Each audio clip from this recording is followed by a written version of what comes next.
Right. Alrighty. So you guys ready? Yeah. Alright guys, welcome back to another episode. It's gonna be episode 8. We're really coming along here. It's the Good Life, your practical guide to adulting. My name is Anthony Chow, joined here by Josh Yee and David Herring. I'm so excited to talk about Josh's story this episode. Yeah. We're going in deep into a deeper topic. And we will get into it in just a bit here. But David, I think you had a question for us. Yes, I have the question for the day, which is, what is the most difficult thing that you've ever had to eat in your life? Ever had to eat? I've had to eat in your Have life. to eat. Dude, You go. Wow, that was fast. Okay. Yeah. So I was thinking about this a little bit. In the bodybuilding space, protein's obviously very important. Dude, I was gonna go the same route. As you guys know, and the extremes that one will take to obtain protein is quite extreme. And for me, at one point in my life, was drinking, I guess I would say, raw egg whites. Are you serious? Oh, wait, I didn't remember know about that. this. And so this You is knew about this? Yes. and so I did this actually. I did it. I remember in the library too as well. Not supposed to eat a drink in the library, but And here you are drinking egg whites. I'm not. I was sneaking sips between the table, right? But no, it's a one of those little cartons has 50 grams. Mm-hmm. 50 grams. 50 grams of protein? Yeah, 50 grams of protein. So Oh my the amount of God. protein that you get just from chugging that one down, Yeah. it was class, all those things, but it helped me drastically. Wow. Getting my protein intake in, but that it is nothing short of disgusting. Yeah. Just gross. I can't even imagine. Just so nasty. Oh. But you give it a good shake, chug it down Give it a good shake. real quick. Get that. I mean, that frog in early in the morning. You know what I mean? Yeah. Oh. Be done with it. Oh my Be God. done with it. Honestly, I know what you're talking about, Yeah. and I do think if you shake it up, you get that like frothy, You like get a little of that. Yes. Oh my God. no, No. like you Ew. get a drink from like Starbucks or something, like you get the No, this is the foam The on foam- the the top. cold foam? Yes. Yeah. Guys, don't even Like, compare you gotta that. try egg whites for like protein intake. Absolutely. All the physique Have builders. you done and that too? Health nuts. I cook my eggs. Oh, Yeah. good. Yes. Oh As my. you should. As you should. Yeah. Preface that with saying that you do need quite a strong stomach to handle that kind of, I'm I sure. don't try. Definitely get pasteurized eggs if you're gonna do that. Okay. But you Yeah. don't want to be putting that kind of stuff in your body if you're Wow. not ready for it. So Unbelievable. yeah, not for the faint of heart or the faint of a GI system for sure. What about you, David? Hit it. Yeah. What do you guys? What are your guys? Well, briefly, I have two things that come to my mind. I think it was a tangerine on a ride home from school in elementary, and I took a bite into it. I ate it, and I looked at it, and there were worms, like maggots in it, No. and I was like, "What the heck did I just swallow?" And Oh. also, is this even real right now? Like, Mom, why'd you give me a freaking like nasty infested freaking tangerine? I'm so sorry. I love you, Mom, but like dang. The plug. Like, for real. That one, and then the other one was I just don't like it. But so speaking of eggs, it's eggs with bittermelon. Like together? Whoa. Yeah, I think- Excuse me, I think what? I've had that. yeah. I don't. Eggs with bittermelon? Yeah. It's a dish. It's a dish. It's a dish. Yeah, It's a my dad loves it, but I can't That's like- even touch it or go near it. Or smell it? I Yeah, learned to eat it out of respect. Same. Yeah. no, I Is don't that think I is could. that that's an Asian It's dish, like a no? traditional dish. Yeah. It might be. I've had it is. too. This Okay. is like a variation I've had. Okay, nice. Yeah. Yeah. It's bitter melon is way too just like Yeah. strong for me. I think. Yeah. Dude. I would say bittermelon for sure. Yeah. I'm about to like pass some hard judgment on myself here, Uh-huh. but for the longest time, not anymore, I could not eat mashed potatoes. Wow. Yeah. Why? I could have French. What? It was a texture thing. Yeah, it was like it would just cause me soft and like kind of grainy. Like baby food. Yeah. Yeah. Like I had the same. It was like triggering. I no, I had the same. Oh, I had the same. I had the same attitude we're good. when it came to like cream of wheat. Oh, You know what I okay, mean? yeah, Where yeah, it's just yeah. kind of grainy, Mm, and it just did not. It yeah. never went down the right way, and that was always like such a struggle to. Well, Yeah. you gotta finish your food if you want dessert. I'm like, I just literally can't. It's just impossible. But Cream anyways, of wheat. Wow. bring us in, man. What do we got? Yeah, dude. No, I was just thinking that I like durian is also another one of those like questionable Ah, foods that people like. heck Right? no. It's a That's a fruit. The it's a fact that fruit. you're even It's a fruit. even questioning it. Yeah. Big Yeah. old seed with the spiky, yeah. But Yeah. let's That's jump right very. in because we got a lot in store for today. Yeah. I We want to do. make space We and do. time, Yeah. and set up the environment for us to dive into Yep. Josh's story. Just off the bat, we're gonna be diving into depression, which is for just a disclaimer for the viewers, it's gonna be a heavier episode. Yeah. So if this is something that you're sensitive to, do watch this and listen to it with caution. Hmm. As we do get quite real into this episode. Yeah. But to jump right in, this Josh, you're on the hot seat today. Hmm. I just want to ask and open this up with the fact, we're talking about depression for you. Hmm. When in terms of timeline Hmm. did that start? Was Yeah. it when you were younger? You could take us through like when it started, Yeah. and how Yeah. maybe up to where you're at now too with it. But Yeah. No, it's definitely a huge part of my testimony. I think depression has played, as painful as depression has been, it's also been, I think, the igniter for my faith. So it's this really paralleled relationship I have with it, where it was so essential for God to find me in that space, for my faith to grow, but it was also so difficult for me to be in that space for God to find me.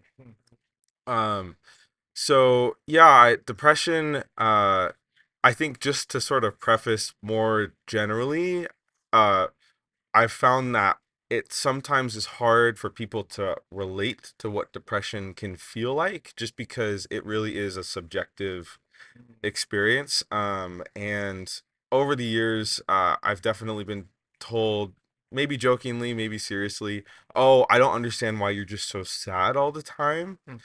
And that's definitely something that I've heard a lot, but it's actually kind of quite the opposite. Where it's not necessarily that I'm sad, I think it's more like I'm stuck. And when I was going to therapy for a long time, including when I was in 7th grade, I remember my therapist helped visualize this image of depression being sort of like your foot stuck in the mud. Like, you're aware you're in the mud, you know that the mud is keeping you there, but you can't move. And and sort of like quicksand, the more you try to move, the harder it is to get out. yeah, And so it's just sort of this cyclic, uh honestly, disorder in a sense, where I think disorder, the word disorder really describes it, where it's just disordered mentality and cycle. yeah. So I just wanted to kind of preface Yeah, you with mentioned what you depression's like. started therapy when you were 4. Yeah, Is that when I right? was Did I hear 4. that right? Because you Yeah. mentioned that in a later episode. I remember being blown away, but we didn't have time to unpack that, which we will Yeah. today. But I think a follow-up question, I think you kind of touched on it, but also like for those who aren't aware, maybe this isn't a situation for them. Yeah. Are you essentially defining depression as something that you can't necessarily like, is it out of your control? Do you have control Mm. over it, or is it something that you tend to can't like you can't help but feel it? Yeah. Yeah. How would you go and unpack that? Yeah, and that I think something that's going to become more apparent over the course of the episode. But just to kind of jump ahead a little bit, it's a bit of both. Okay. I think that you have to, it is something that is just inherent. You just feel it, and there's really not much you could do to avoid feeling it. Right. But I think the other half of that is they're being proactive about being aware of those tendencies. Definitely is equipping to know how to manage it. Hmm.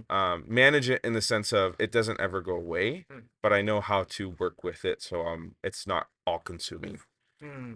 if that makes sense. Yeah, it definitely has. I think the question that comes up for me, Yeah. is how has your relationship with depression changed from when you first had it, maybe at 4 years old, whether or not that's why you started therapy, Yeah.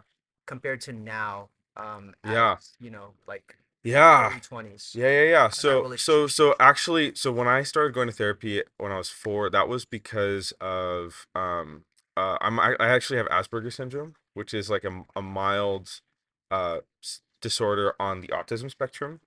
And long story short with that, that was really severe when I was little. Because I don't know if you're aware of what Asperger's is, or at least how it manifests, but it manifests similar to ADHD, where there's sort of these fixations. Mm, But at least with Asperger's syndrome, my understanding is that it's fixations alongside anxiety. And so for a long time, I had this sort of phobia of, I don't even know how to describe it well, but this phobia of weather, where this sort of, where it's windy, you're like, like that typical fear of, as a child, of thunderstorms, where it's like, oh my gosh, it's scary, it's out of control. yeah. I just had that for all types of weather Okay. all the time. And so I started going to therapy very early on for that reason. Okay. It just happened to be that I was still going to therapy, or at least doing some form of counseling, while I was also suddenly the onset of depression. So the onset of depression happened when I was in 7th grade. And it actually was pretty much out of nowhere. Where you're going through all these hormonal changes, and you're just kind of figuring out, who am I? What am I? What role do I have in this world? Like, you're starting to engage those pretty huge life questions. And I think, a lot of people are typically at that age, 13, 14. They're kind of figuring out their niche. Like, oh, I'm kind of good at math, or I'm kind of good at science, or I really like sports, right? But for me, I kind of had the opposite experience. Hmm. Where instead of feeling excited about what I was good at, I felt like I wasn't good at anything. Mm, And because I wasn't good at anything, what's the point of me continuing to go on? Like, what am I here for? Which is the polar opposite of what most friends I had at the time were experiencing. And I think this is sort of a theme I kind of want to really lock into. And we talked about this before the episode, mm, which is, what does it look like to be in the grip of the enemy? mm. And even to an extent of that, what do we do about it? Yeah. And so I know this can show up in many different forms, like depression, anxiety, lust, um, pride, right? And so that's something that I really want to touch into, sort of as an application to any of those different extensions. Mm, And so when I was in 7th grade, sort of engaging these bigger life questions, and I it began sort of that cyclic cycle of, it started with something that was seemingly innocent, mm, where it was something like, I'm not really good at sports, so maybe I shouldn't do sports. mm, You know, I began to say no to a lot more things. I was like, mm, if I'm not even good at sports, why should I even try?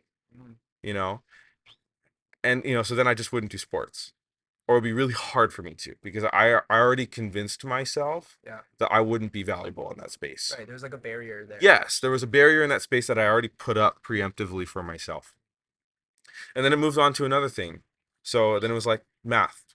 I, for people who know me, I'm good at math, but it just does not sit with me well. Um, but I began not doing well in math, and it was just the same thing, where I was like, if I'm not good at math, why should I even try? Yeah. You know?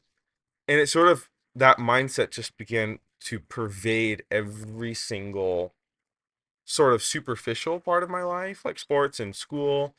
And then when the grip became stronger, is when it started moving to relationships, Mm, right? Where it was no longer, I'm not good at math, I shouldn't do math. I'm not good at sports, shouldn't do more. I'm not valuable in this friendship, in my mind. Therefore, why should I even show up? mm, You know? And all that to say, I'm saying all these things because I want to relate it to that grip, because that's what the enemy was feeding me, was these lies mm. of, I'm not good at sports, I'm not good at math, I'm not deserving of friends. Yeah. Um so then, and this is all within 7th grade, Wow. that this sort of Okay. the cycle was Still in that happening. early Still phase. really, really Yeah. early, right? And it just comes to show how quick it can onset, right? Um when it be when it then when it took a step further from relationships, it took it step further to why should I even be here? If I'm not deserving of, if I'm not good at anything and no one cares about me, then what's the point of being here at all? You know what I mean? And that's where it becomes really, really dangerous and really, really risky, is because, kind of like I said before, with depression, you just are stuck in that mindset. And the more you're stuck in it, the further down the cycle you keep going. And I found myself, because I was such in that mindset that I'm not deserving, I don't deserve anything, I'm not good at anything, I don't deserve anybody. I didn't feel motivated to do anything. And that's, in nursing we call it anhedonia, where it's just no motivation to do anything. And it's rooted in that I don't deserve anybody, I don't deserve anything. Um is this making sense so far? Yeah. Okay, just kind of to put a pause in that. Yeah, I think before you dive into some of those deeper stories, Yeah, sure. I'm curious, were you surrounded by people that were wanting to make that situation better for you? Like, what did your parents try to play a role? Did you even have friends at the time that understood it? Because at such a young age, I feel like I wasn't even really, you know, understanding to that level of like how other people are feeling. I wasn't even thinking at that point. Right. So I'm just curious, were you already receiving help in that time? Yeah, and I think that that's also going back to the grip of the enemy. Is he has a way of keeping himself in your mind and in your space, even if you have the support. And so the short answer is yes. Obviously, I have my parents. I have some familial history of depression that runs through my family. And so it wasn't uncommon for me to hear about these conversations, nor was it unfamiliar to my family and extended family that depression was there. But I think that the other part, and I also did have friends maybe who didn't understand but were willing to be available. But I think that the problem about the enemy is that it goes back into that cycle of, because I don't, maybe this is another step farther, is I didn't deserve anybody, nor did I want to bother anybody. Like, if I'm already such a nuisance in life, why would I want to be on anybody's burden? You know, and so that was, I feel like, a way that the enemy protects himself from, and protects himself and sort of shields me from that love that is ultimately the antidote for depression. Is recognizing that I am loved and I am necessary and I am important, even if no one tells me, or shows it. But is that kind of I think that that's great that you touched on those ideas. I think also I'd love for you to kind of flesh out the rest of your story, and then I do obviously have other ancillary questions that are based off of that. I think that funnel off, but just to push it out a little further, in that moment of seventh grade, feeling those feelings, where did that end up leading you to? And at that point, was it just like a downward spiral, or did you see yourself? Was there a way out of it? No, so that probably culminated, I would say, sort of the spring of that seventh grade year. I think it was probably around March, maybe April, where I got to that point, kind of like what I said before, where I just felt no longer the need to live, and I wanted to take my life. And and you would think, okay, at such a young age, you can't really conceptualize that, but again, it's just that small little feeding, and that grip gets stronger and stronger. It doesn't happen overnight, of course, but it just gets to that point that that's my belief, is that I'm no longer worthy of life. If I'm no longer worthy of any of this stuff, then I'm not worthy of life. And so there was just several instances where I just got to that lowest point. And that was kind of a space that I stayed in for seventh grade, eighth grade, and ninth grade. And the crazy part, and this is so crazy, I don't know if I've seen so many ads about this when it comes to mental health awareness, is depression is the enemy is so good at hiding depression.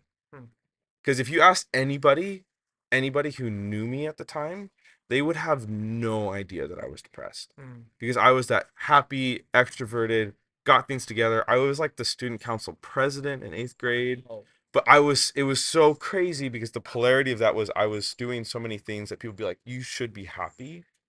But at the same time, I was ready to end my life at any point. Yeah. So side tangent Yeah. here. What was that like? Almost living like a double life. Yeah, that's Because actually a great way because to describe because it. because I'm just so curious how that discrepancy felt, and Yeah. were you feeling, I'm sure, more like yourself when you're not around people and Yeah. able to just maybe feel those feelings out. Yeah.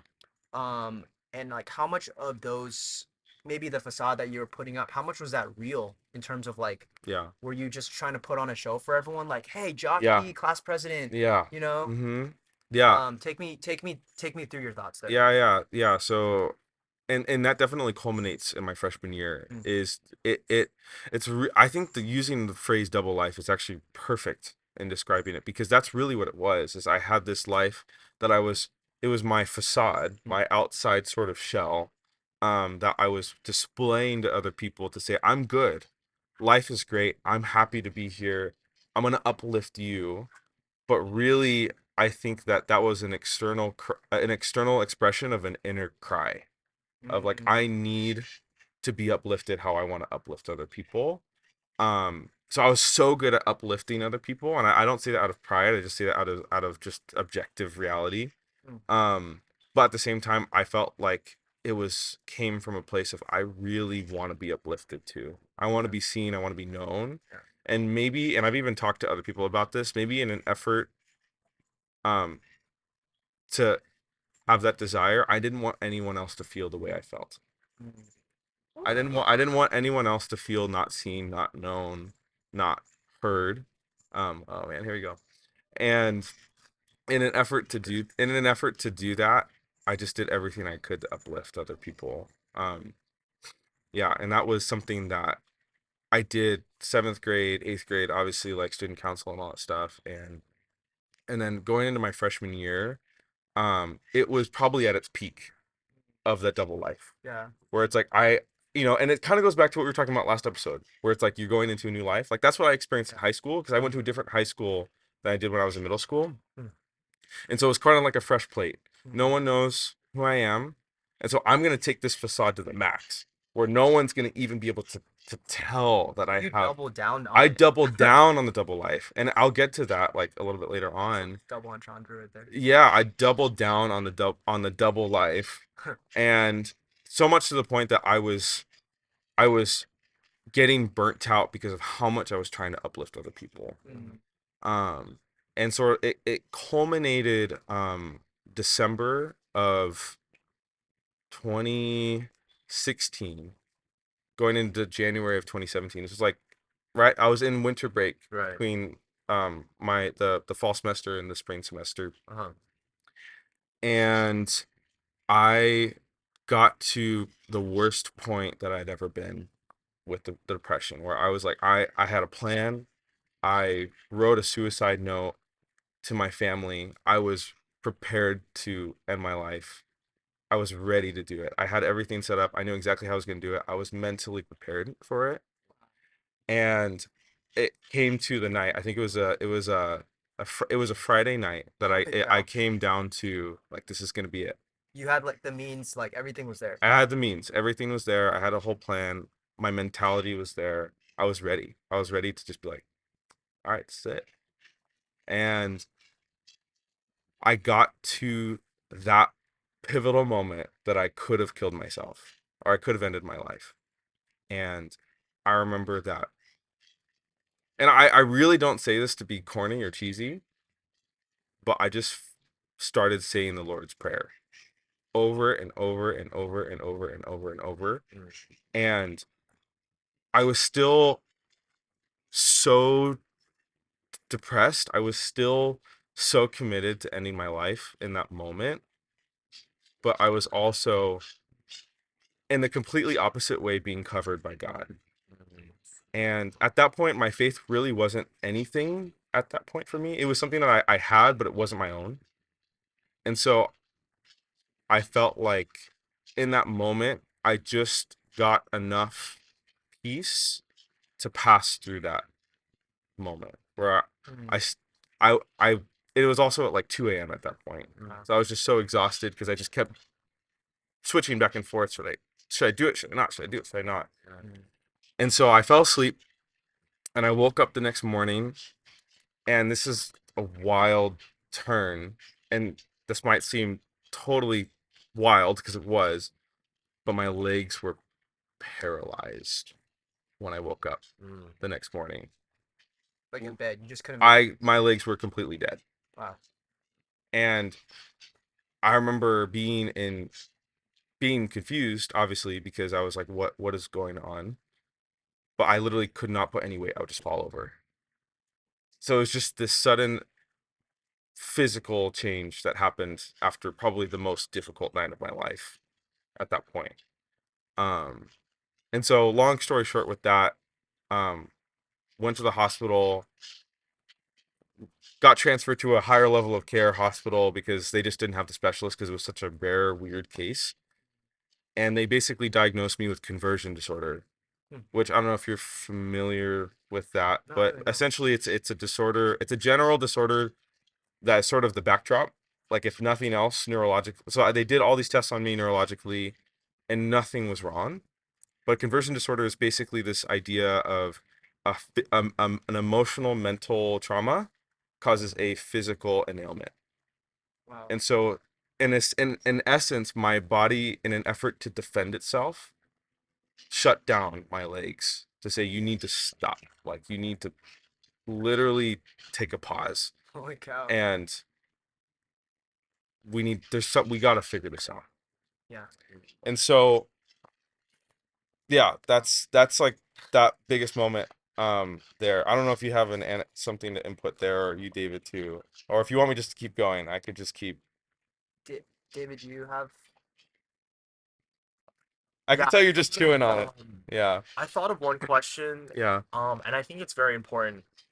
It probably helps the audience or those listening get a grounding of where you're coming from. But we're asking the hard questions here. Yeah. So we're going back into that instance, and this is basically your hardest night of your life. Yeah. And you're put in that place, right? Yeah. So why did you choose to say the Lord's Prayer? Yeah. And I would say it this also supplemental Mhm. is like why didn't you choose to play a comforting song, or why didn't you choose to not say the Lord's Prayer and maybe open the Bible, or nothing biblical? What if you chose to, I don't know, like completely just change the way the self-negative talk came through, like Yeah. why did it go to the Lord's Prayer? I'm just Yeah. curious about that. Yeah. I mean, I don't think that. I mean, you talk about like negative self-talk. I think that's the difficult part about depression is that it just becomes your life. It becomes so ingrained into your life that it's just natural at that point, where it's just so natural and habitual just to talk and self-deprecate that you can't really think of positive self-talk. It's non-existent at that point because it's just so far it's just so far off the beaten track compared to where I was. I think going kind of back to why I helped other people, is I was just crying for help and I needed help. And I felt like, oh man, um, like it just makes me really sad because for people who don't have God, they get to that last point and they don't have anybody. They don't have God as that last barrier. And I feel like God planted a seed in my life early enough in my life that when it came to that last moment, he was there.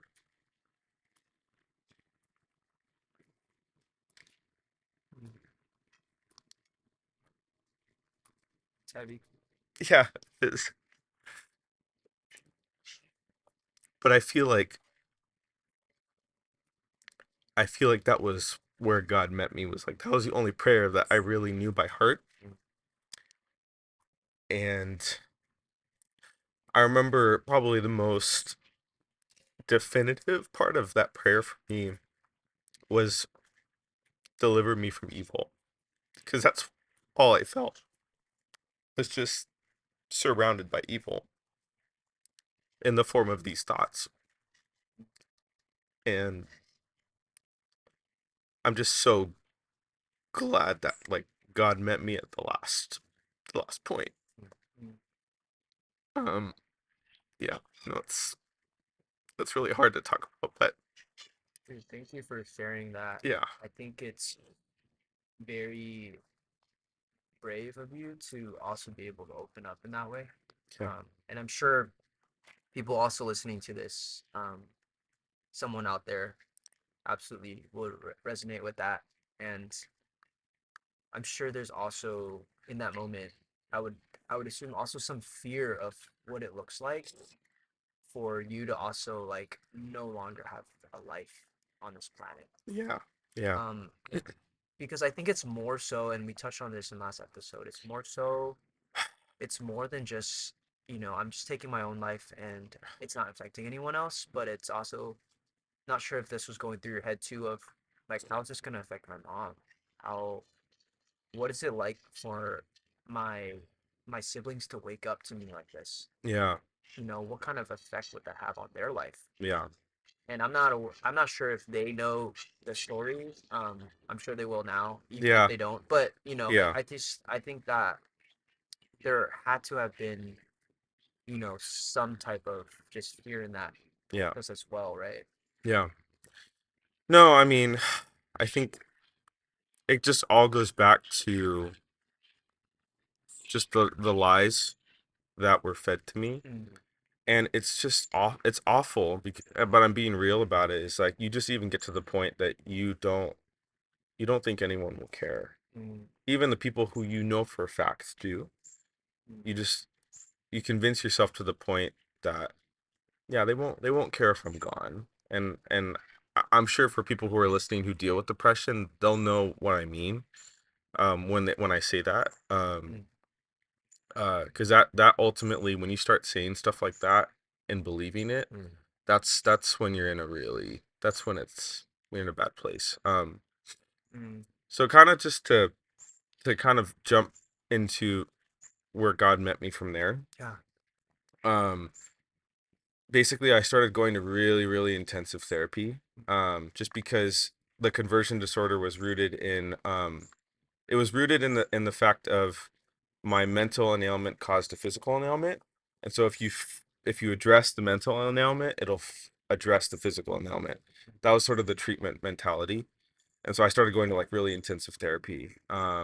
And one of the first things that my therapist and I tackled, who this was the therapist I had when I was 4, so Wow. he's known me like my whole history, which made all the better. Particularly when we were going into like depression and taking my own life and everything. And one of the first things we addressed was that double life. Mm, And I remember that she said something to me that has stuck with me ever since. She said, because with her, I was just happy Joe Golly still. I was still putting on that face of like everything's good, I'm good. I know depression happened, but like I'm okay now and all this stuff. And she asked me, she said, Josh, do you think it's okay to not be happy?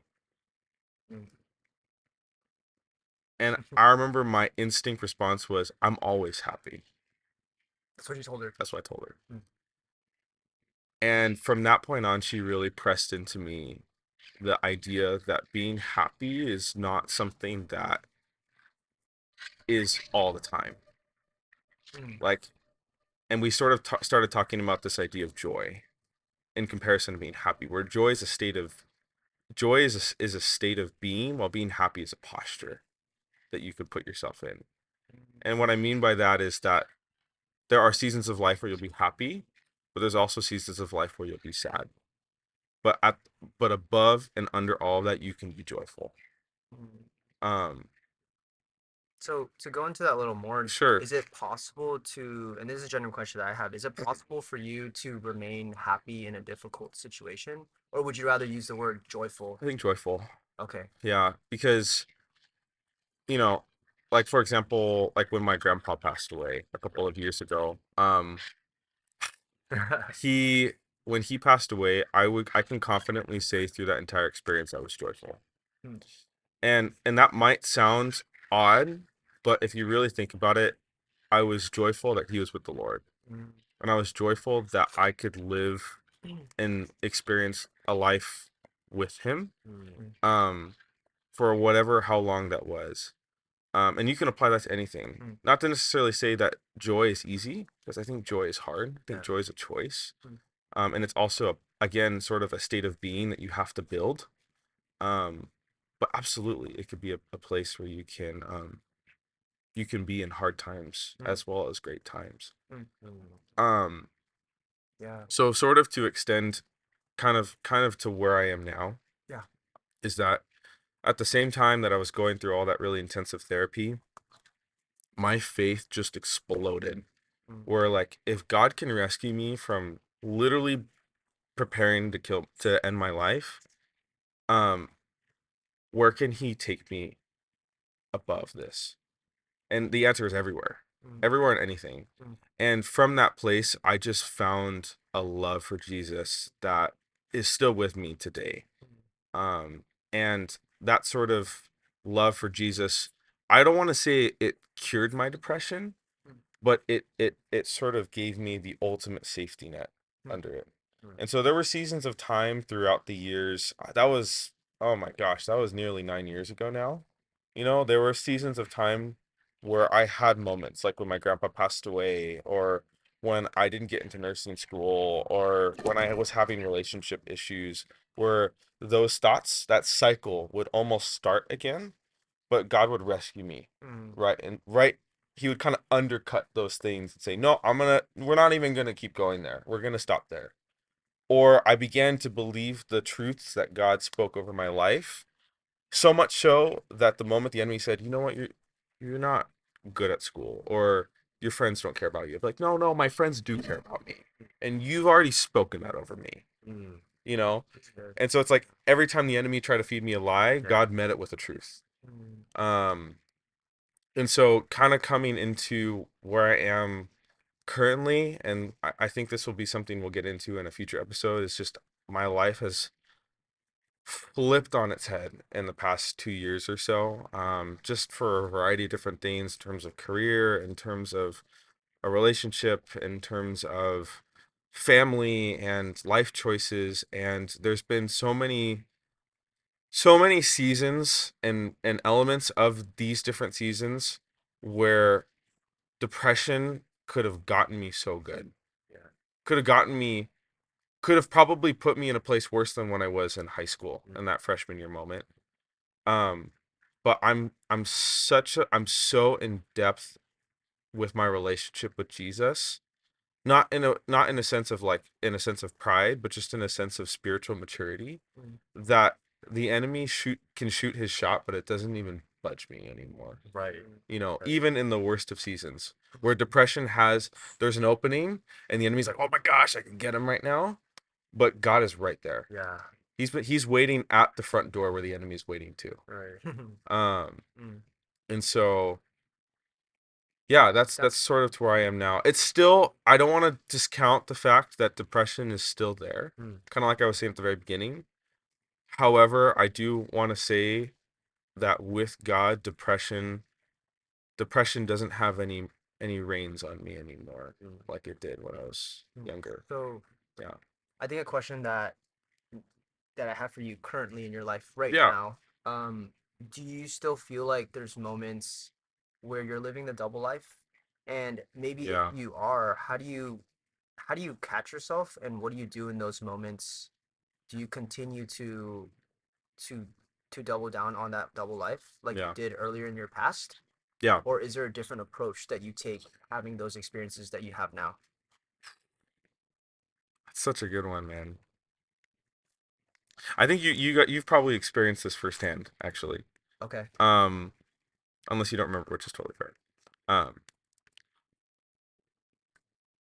I think one of the things about the sort of this double life is that it comes from a place of I don't feel like people will accept me if they see this aspect of my life.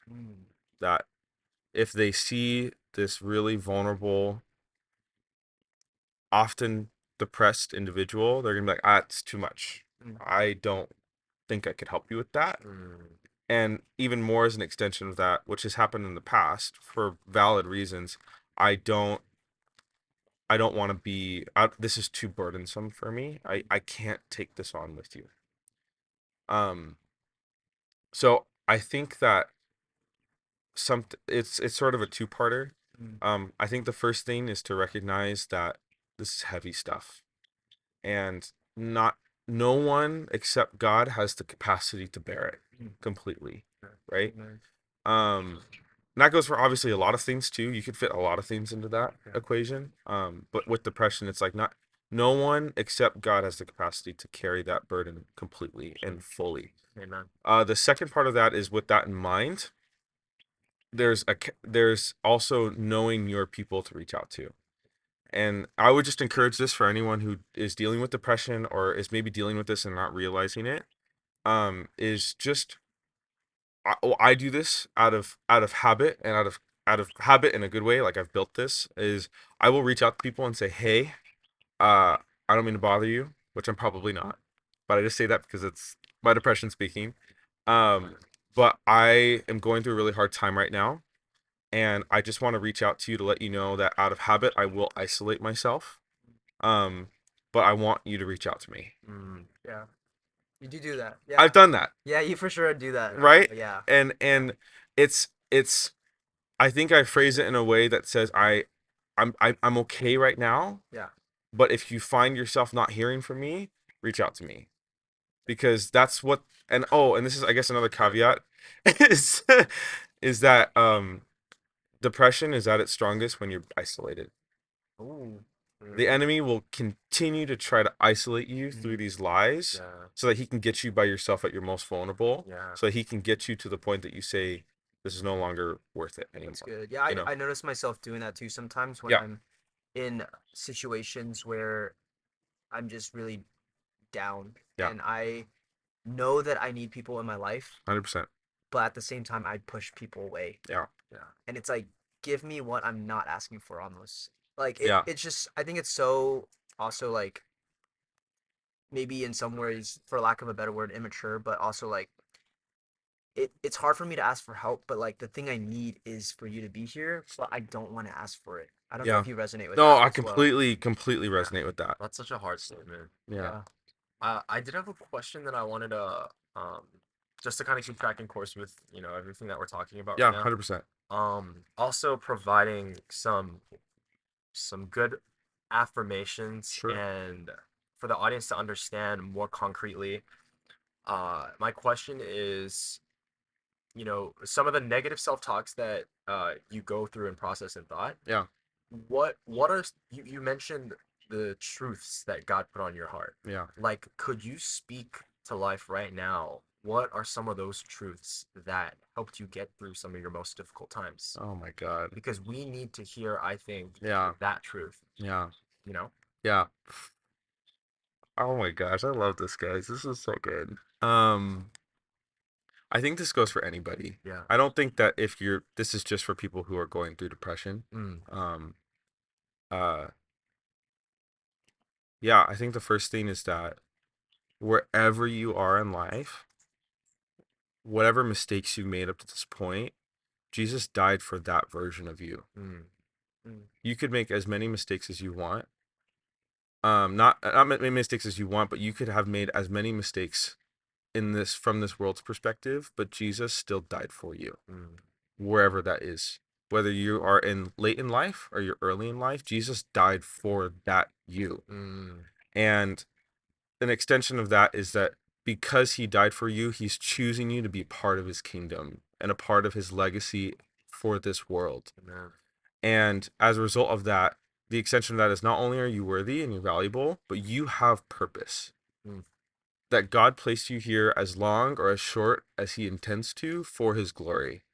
And that whether that looks really small in the sense of just speaking life over someone like you're doing to me, Mhm. or doing something miraculous in this world, like starting a nonprofit or doing missionary work. God has an intentional plan for everybody. Mhm. And if that's you, and if you accept Jesus in your life, he has purpose for you. Mhm. That another thing too, is that God never wastes any moment of your life. That's good. That's good. Oh man. I'm gonna cry again. But God doesn't waste suffering at all. Yeah. If anything, he uses your suffering for him. Amen. And that as an extension of that, he uses your suffering for you. Mhm. Not that he wants you to suffer, but it's not gonna be wasted. Mhm. Um Yeah. I think about it a lot, like this is kind of random, but my grandma, who I just love to death, and it's just been an inspiration for me to do nursing. When I was a kid, she would always tell us when we're eating, partially because of the way that she grew up, to never leave your plate clean, or never leave your plate like not completely finished, even to the grain of rice. Oh. And the point I say that with that is, like, I feel like that's the attitude that God has with our suffering, is that he doesn't waste even a single grain of rice in the scope of the greater plan he has for us. Um, and so just sort of in essence, God chose you, you're worthy. Yeah. Because he chose you, you have purpose. Yeah. And nothing in your life, even the worst experiences, are ever wasted Mhm. in the greater plan that he has for you. Amen. Yeah. Thank you so much, Josh, for saying Yeah. those words. I Yeah. feel like you can even hear it, the heaviness of just like Yeah. how all of us are asking these really good, difficult questions Yeah. and how we're responding to them. They're not something that you can just, pick up and go on your way and say, "Oh yeah, I got this." Yeah. It's more of like that, wow, I'm gonna take this and I want to learn and I want to be able to grow and really receive what these golden nuggets that you just shared Yeah. have in our life. Totally. Like, why is that practical and applicable to especially adulting Yeah. and healing? Yeah. Yeah. I mean, I have one, I guess, like, core sort of concluding thought. Yeah. And maybe this, I don't know if you were gonna lean towards this, but just sort of, I think this series that we're talking about, I think this is sort of the culmination of the series of sort of doing our anecdotes at this point in time, is we talk about it's the good life and sort of pursuing a rich life without being rich, and sort of navigating this thing called adulting, right? And I think a lot of the feedback we received was, I'm struggling. How do I pursue that good life in the midst of struggle? Mm. What are some struggles you guys have in pursuing this? And that sort of prompted in sort of each in our own lives this sense of, what's a particular struggle that we've had in the midst of pursuing this. I guess this is sort of concluding remarks, I guess, more so for this series, is that pursuing the good life requires intentionality. Yeah. And my therapist said another thing to me that is just an absolute mic drop, that completely changed my perspective of self-care. Mm.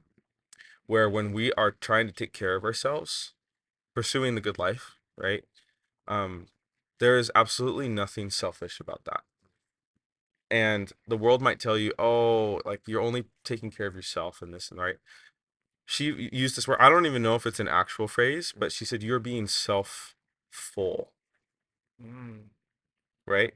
Where it's like you are actually trying to make yourself more of a full person in an effort to in an effort of pursuing self-care. Yeah. And so I guess in that, with that headspace in mind, be self-full.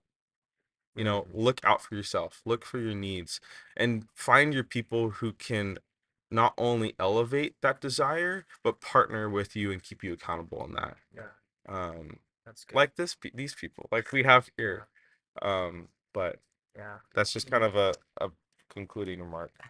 Oh wow.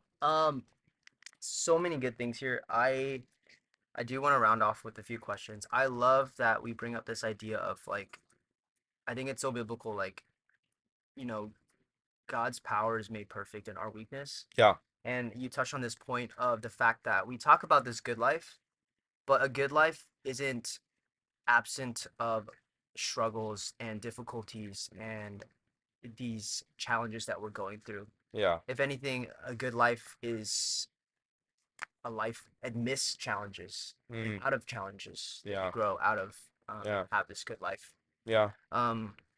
And I think something that I think about here as well is this kind of this question that I have a few questions actually just to round this off as we come off to our close to our time here. Yeah, 100%. What are ways that what are things that you do to get out of the grip of the enemy today? And what in terms of like the practical aspect of that, like how do you find yourself navigating those times when you do feel like you're in the grip?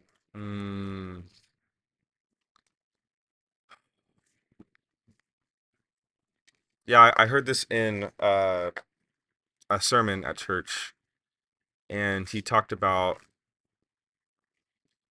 learning to see how the enemy works requires that you have to look out for him. Wow. Right? I think the enemy is so good at disguising himself in our own voice, where he'll speak to us as if it's ourselves, but it's not. It's him. It's him trying to be that comforting voice that really truly isn't ulteriorly comforting. And so I think in order to actually be aware that we're in the enemy's grip, we need to know A, what that feels like, and B, what that looks like.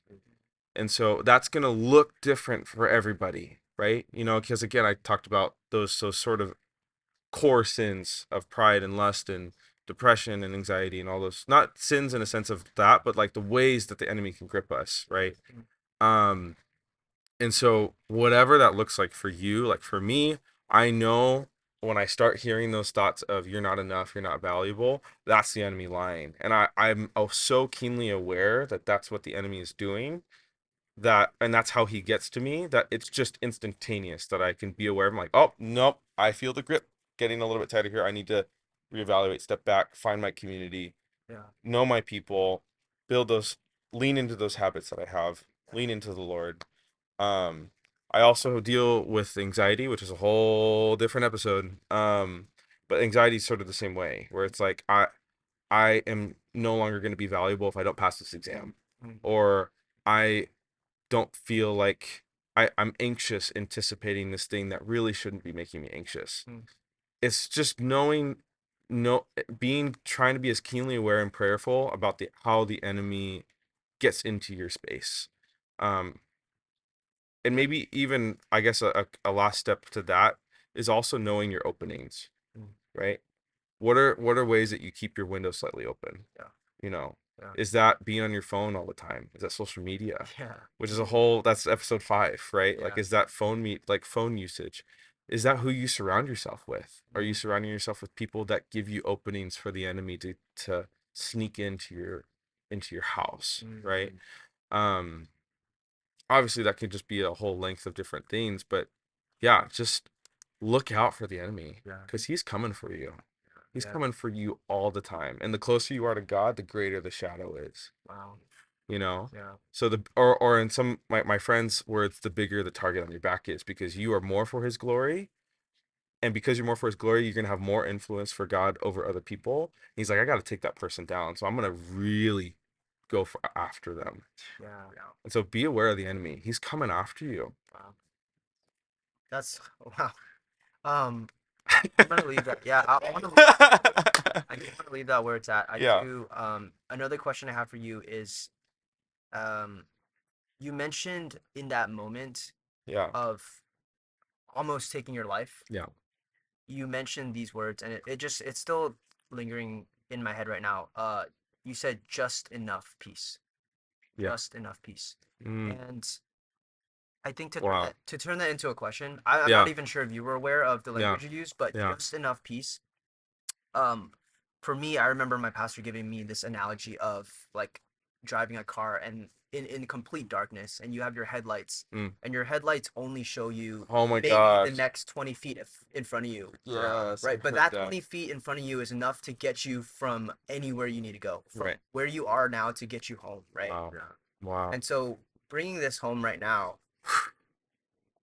how is God giving you just enough vision in your current life um, to that next point in your life? Whether it's you pursuing your nursing degree, having some validation in that, or just in your current state of maybe experience with depression. Yeah. How are you currently Wow. receiving just enough of that 20 feet view in front of you? Yeah. And how is God bringing you home in that way? This is so good, guys. This is so good. Wow. Well, let's bring it home with this. I think this is like a really encouraging point to end off with. And it goes right back to the Lord's Prayer. He says, "Give us this day our daily bread." He doesn't say, "Give us this day our weekly bread." He doesn't give us this day our monthly bread, our yearly bread, our lifetime's worth of bread. We're not getting that lifetime Chipotle card, right, from God. But he says, "Give us this day our daily bread. Give us enough to get through today." And I just, I didn't even realize I said it that way, but I realized looking back into that moment that he gave me just enough peace to fall asleep. And in falling asleep, I was able to move beyond that moment and in turn, not end my life. And um, I think that where I am now, that is absolutely the greatest gift that I think I could share with anybody, is that the Lord provides, but he provides only what you need, as much as you need to get through what he wants you to get through. And if you are expecting a bread for a week, you're going to be disappointed. But if you expect enough bread to get through today, then you'll always be satisfied. Wow. So good. That is so good. Sorry, so many So mic good. drops here. Close us off on this, Josh. Yeah. Final question here. If you could leave one word of advice for somebody that is currently going through depression, Yeah. it maybe has thoughts of taking their own life, what would that be? Man.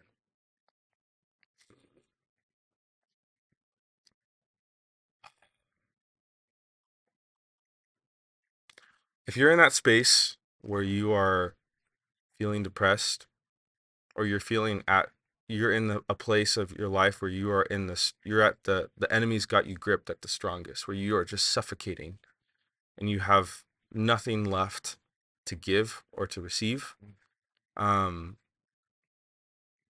I think the only thing I can give to you is choose God. Choose God. And I don't say that lightly. At my worst moment, at my best moments, God's been there. And even if you're not in a season right now that you're feeling depressed or you're feeling at the lowest part of your life, choose God right now. Because when you are at the lowest point in your life, or when you're experiencing the worst trials ever, God will be there at the very last barrier, and he'll show up. And so it's so important to recognize that it's so important to recognize that God is someone who wants to be there at all seasons of your life. But if you don't choose him, even in part, Yeah. he's that those the enemy will come and get you. Right. And will take you with him. You know? And so yeah, just to wrap that up, choose God. Yeah. Choose God now.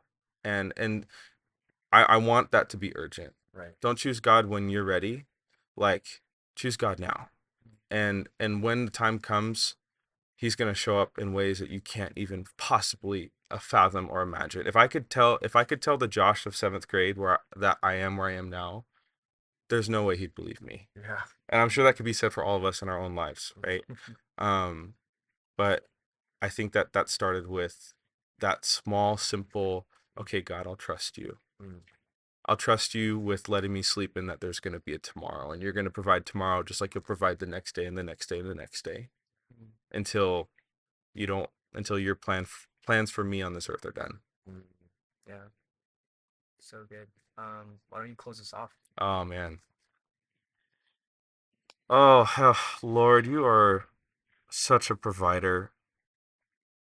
I just want to uplift anyone who's hearing this or receiving this if they're in a place that they just don't know you, Lord, um, or that they feel distant from you, Lord, that I just pray that you would reintroduce yourself to them and say, I know you are where you are. I've seen your whole life story, but I'm here right now and I'm not going to go anywhere except be with you. Um, I just thank you for Anthony and David, that they were just willing to be a partner in this story and receive it and expand on it and grow depth with it. And just in such a dark place, learn to speak your life into it. Um, I pray that anyone who is in this season of challenge, whatever that looks like for them, that if they feel isolated, that they would feel the courage, just enough courage to reach out to somebody. Um, and that they would be able to see beyond the fear of being rejected and see the provision and blessings that can come from relationship. Um, Lord, I just pray for uh, this day. I pray that we would continue to be reminded of your presence, Lord, and that nothing can separate us from you at our best times and especially at our worst. We praise you today. Amen. Amen. Man, that was so good. That's gonna be the end of episode 8. Dude, Josh, you are a blessing to all of us. You Come on. are such a blessing, and you make the world a better place. I try to believe that every day. And it's true. Yeah, come on.